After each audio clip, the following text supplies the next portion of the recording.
नमस्कार। शराब घोटाला। पिछले 2 साल से यह शब्द आपने कई बार सुना होगा। 2 साल से बीजेपी की सारी एजेंसीज कई रेड मार चुकी हैं, कई लोगों को गिरफ्तार कर चुकी हैं, लेकिन अभी तक एक भी पैसे का हेरफेर कहीं नहीं मिला। कहीं से एक भी पैसा नहीं मिला। अगर भ्रष्टाचार वाकई हुआ है तो इतने करोड़ों रुपए गए कहां? क्या सारा पैसा हवा में गायब हो गया? सच्चाई यह है कि किसी तरह का कोई भ्रष्टाचार हुआ ही नहीं। अगर होता तो पैसा भी मिलता।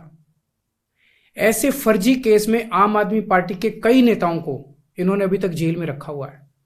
किसी के भी खिलाफ कोई सबूत नहीं है, कुछ साबित नहीं हो रहा, खुलेआम गुंडागर्दी चल रही है, किसी को भी पकड़ के जेल में डाल दो। अब बीजेपी मुझे गिरफ्तार करना चाहती है। मेरी सबसे बड़ी संपत्ति, मेरी सबसे बड़ी ताकत मेरी ईमानदारी है। झूठे आरोप लगा के, फर्जी समन भेज के ये मुझे बदनाम करना चाहते हैं, मेरी ईमानदारी पे चोट करना चाहते हैं। इन्होंने मुझे समन भेजे हैं। मेरे वकीलों ने मुझे बताया कि ये समन गैर कानूनी है। क्यों गैर कानूनी है?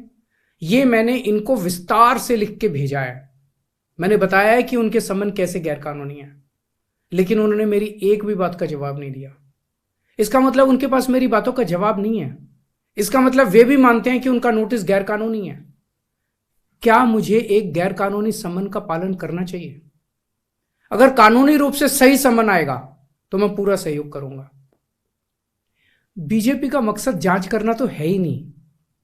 इनका मकसद तो लोकसभा चुनाव में मुझे प्रचार करने से रोकना है। ठीक लोकसभा चुनाव के पहले इन्होंने मुझे समन भेजा है। क्यों? इस जांच को चलते 2 साल हो गए। अभी ठीक लोकसभा चुनाव के पहले मुझे क्यों बुलाया जा रहा है? पहले क्यों नहीं बुलाया? सीबीआई ने मेरे को 8 महीने पहले बुलाया था। मैं सीबीआई में गया था, उनके सारे जवाब भी दिए थे। लेकिन अब ये लोग ठीक लोकसभा चुनाव के 2 महीने पहले मुझे बुला रहे हैं। तो बीजेपी का मकसद कोई पूछताछ करना थोड़ी है। इनका मकसद है पूछताछ के बहाने केजरीवाल को बुला लो और उसे गिरफ्तार कर लो, ताकि मैं लोकसभा चुनाव में प्रचार ना कर पाऊं। आज बीजेपी भ्रष्टाचारियों को नहीं पकड़ रही, बल्कि खुलेआम ईडी और सीबीआई का इस्तेमाल करके दूसरी पार्टियों के नेताओं को तोड़ के बीजेपी में शामिल करवाने का काम किया जा रहा है। एक नहीं, 2 नहीं, कितने उदाहरण हैं जहां किसी पार्टी के नेता के खिलाफ ईडीआई सीबीआई के मामले चल रहे थे या उन पे गंभीर आरोप लगे हुए थे।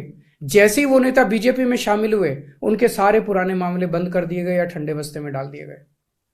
तो जो इनकी पार्टी ज्वाइन कर लेता है उसके सारे मामले रफा दफा कर दिए जाते हैं। जो इनकी पार्टी में नहीं जाता वो जेल जाता है।